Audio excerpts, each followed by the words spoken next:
Welcome. This is Redhead Dicks back again with another NFL divisional breakdown. This time we're doing the NFC West, a good-looking division. At least 3 teams vying for the championship or vying for the division title this year. Although realistically, I think there's only 2 that have a real chance to win it. We'll go through each team, rank them, go over their key additions and subtractions, and then we'll go from there. But let me know what you think down below. And as always, check the channel out. Content coming out every day. Make sure to like, share, and subscribe. And let's get into it. The first place team this year, again, like last year, is going to be San Francisco because they're clearly the best team in the. Even though they lost some key pieces in the defense that I think will definitely hurt them down the line, especially in the playoff time, they still have a great roster. From top to bottom, still have one of the best rosters in the NFL. But starting out with additions, Malik Collins should be a nice addition. Devondre Campbell, hired gun, linebacker. We saw what he did in Green Bay last year, which wasn't as much as you would have expected, also because he's injured. Leonard Floyd, again, another hired gun as well. And Ricky Pearsall, who looks to be a future wide receiver to replace Brandon Ayuk, because I do think a deal can be done with Brandon Ayuk, but also at the same time, based on everything I'm hearing, it just doesn't sound like it's going to get done. That Brandon Ayuk will play out his last year here in San Francisco and then go somewhere else, but I could be wrong. Key losses. Javon Kinlaw, decent loss on defense. Randy Gregory didn't do too much. No, he's not from what I remember seeing. Chase Young was great for them down the line last year in the last couple games of regular season and as well in the playoffs as well. And Eric Armstead, which when I looked up the key departures and additions, Eric Armstead didn't even show up on SI's website. It's like he signed a huge deal with Jacksonville. How could you not say he's a key loss? He's been one of their key defensive pieces for years, ever since he was drafted. He's been a great piece for them, and then all of a sudden to just leave him out doesn't make any sense. But I think he'll be a key piece. And another key loss is Dre Greenlaw, who again tore his Achilles just on a fluke play coming off the sideline in the Super Bowl. He probably doesn't play at all during the regular season, and who knows if they're going to bring him back for the playoffs. I mean, that's a really tough loss. He's kind of like the heart and soul of their defense in there besides Fred Warner. But, I mean, no one needs to be talking about that. But he's probably not going to play a lot this year, so I think it'll be a key missing piece for them. But still, offensively, Brock Purdy, Brandon Ayuk, Debo, and CMC, great four-headed beast to go through. They still have a great offensive line. They're still going to be one of the top offensive teams in the league. Still going to be one of the best rushing teams in the league. And their defense will still be top 10. I think it will take a step back from last year for sure. But all in all, it's the 49ers, all that matters for them is playoff ranking, playoff progress. And if they don't win the playoffs, it doesn't matter. The regular season doesn't matter. The only thing that matters for the 49ers is getting that Lombardi trophy, which I still don't think they'll be getting again this year. Again, they'll be out again because they're going to lose to the Packers in the playoffs. Oh, did I say that? Well, it's been said. And next team, LA, the Rams, who added a lot of talent, but they lost their heart and soul on defense, and that's going to be really hard to overcome. No matter how many pieces they've added on defense, they're not going to be able to overcome that loss. At least not yet. It'll take a couple years. Added Blake Corum, who I think is basically the same running back as Kieran Williams. Brandon Fisk should be a nice defensive tackle in there. Jimmy G, of course, just a backup quarterback. Jonah Jackson should be good offensive depth. Jared Verse, their first round pick since Jared Goff in 2016. He should be great. Both Braden Fisk and Jared Verse played with each other in Florida State, so that should be a nice tandem in the defense coming at the quarterback. Although, again, still not going to be what Aaron Donald is. Even those two put together just doesn't even come close to what Aaron Donald meant to that defense. Tre'Davious White, again, he's still an injury risk, so we'll see what he can get. And they're going to need him, especially after losing the cornerbacks that they have already this year. And Darius Williams should be a nice cornerback depth as well. And like I said before, biggest loss, Aaron Donald. It's hard to overcome that. It's a hard loss. One of the greatest defensive tackles and defensive players of all time. it's just going to be really hard to place. He was so solid. He was their heart and soul. He made the Rams go on defense, and I think ultimately the defense will be their downfall this year if there were anything. Even though again they made a lot of additions, but I still think because of the loss of Aaron Donald that we just don't know how that team is going to shape up this year. It'll take time. They can still be good. I still think they have a shot at a wild card position because I think San Francisco wins this division, not going away, but win by a game or two, I would say. But LA should still be good. They still got Matthew Stafford. They still got Cooper Kupp, even though he's on the other side of 30. He's been injured to hell.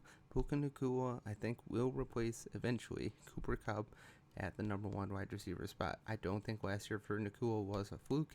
He'll be great again this year. Still go over 1,000. Still probably have double-digit touchdowns. And he's going to be the heir apparent to Cooper Kupp this year. I really do believe that. And like I said, Kieran Williams is still a good running back. Blake Corum will be a good backup. But again, I just think they're kind of the same running back, more or less. And their offensive line is improving, but still, we'll see. They'll have to be able to keep Matthew Stafford off the ground, which they had trouble doing at times last year. But it should be good. They should still be a wildcard team. Next, we have Seattle, who I think has a long shot chance of the wild card. But I still think they have a chance. I haven't really covered a lot of Seattle this year. So to be honest, when I name a lot of these names, a lot of them are just going to be like, they just sound like names to me. Jerome Baker, Nick Harris, decent offensive line. Christian Haynes, Rayshon Jenkins should be a nice addition at safety. Byron Murphy is clearly the best piece for them that they got in the draft. They've been needing somebody to plug up the middle on the rush defense for a while, and Byron Murphy looks to be as advertised. He looks to be ready to be that plug that they've been missing for so long. And Wyken Tomlinson will be a good piece on the offensive line as well.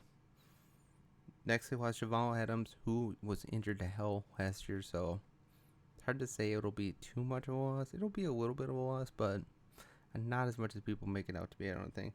Jordan Brooks, decent linebacker. Will Dissly was a great tight end until he got injured. Bobby Wagner just wasn't the same last year. I mean, he definitely improved from the year he was with LA, but still roaming around as a hired gun now. Still one of the greatest linebackers of all time, but now he's just kind of a hired gun, but with a name. And Drew Lock and Damon Lewis will be a decent loss as well. Overall, they have a great looking offense. I just think Geno's going to hold them back. I know he's had consecutive good seasons. I just, again, at times, him out there is just, I don't know. He's a very good quarterback for what he has been in the past. Got 3 great wide receivers.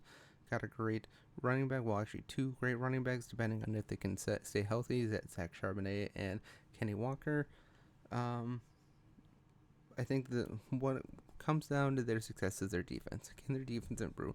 Can they not give up oodles and oodles of yards? I mean, they have key pieces on that defense. Byron Murphy should be a great piece on the defense. Can they bring it all together? I think they definitely have the coach to do it, but I think it'll take time. Probably not going to be this year, maybe next year. I just think Seattle should look for a quarterback. I know Geno is a good placeholder right now, and he is above average, an above average quarterback. I just don't think he'll ever be that quarterback to take you where you need to go. So next year, if this season doesn't go well, I wouldn't select a quarterback next year. Draft is going to be loaded with them, but I think there'll be a good shot to make the wild card. Probably 9-8, 8-9, probably somewhere around that range. The Rams probably around 11-6, 10-7. San Francisco probably around 4 losses, 13-4, something like that. But Seattle's a good shot, but everything needs to come together for them to have that shot. And last but not least, we have Arizona, who I think is going to be a better team than they were last year. I think they slowly improved year or they solidly improved last year. They surprised a lot of teams last year. For some reason in the past, the Cardinals have just been able to beat up on the NFC East. They just have. They smacked the Cowboys. They smacked the Eagles. They played well against Washington. They should have beat the Giants, but the Giants had that giant comeback.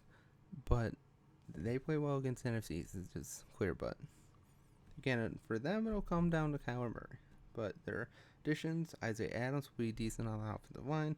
Trey Benson, I think it'll take him a little time at running back. Rookie running backs, especially behind a weak offensive line like the Arizona Cardinals have, it'll take a little bit of time for him to really get going.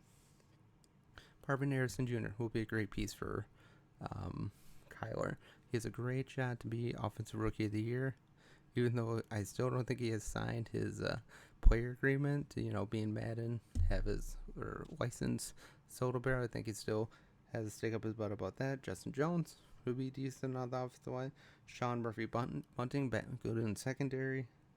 Bilal Nichols, decent defensive piece. And edge, Darius Robinson should be fine as well. Their biggest loss is Hollywood Brown, DJ Humphries, again, who I don't think is too much of a loss, and Rondell Moore, another wide receiver gone. So, really, they only really have Marvin Harrison Jr., but even still, I don't think people are going to be able to cover him that well. Because even though Kyler Murray is kind of short, he can still get it down the field. He can still find his receivers. And when he's healthy, him and the Marvin Harrison Jr. show will be a great thing to watch. I think Marvin Harrison Jr. is destined for 1,000 yards. Destined for close to double-digit touchdowns. I just don't think they're going to have enough this year. It's going to probably take another year or two, but I think Jonathan Gannon is a good coach. That opening press conference aside, he looks like a great coach. I think he knows how to hype up his team. Everybody seems to love him in the locker room, and that's what you need to have. If you don't have a coach that everybody can get around, how are you really going to be successful? But I think they have a really good chance to finish 7-10. I think 7-10 is the best they can hope for, but it would still be, again, a market increase from last year. And the NFC West is going to be a good division. They're going to beat up on each other a lot.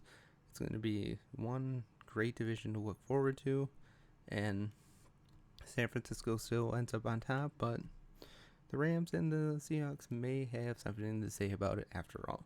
But let me know what you think. Comment, subscribe, share, all of that. But have a great day, and as always, God bless.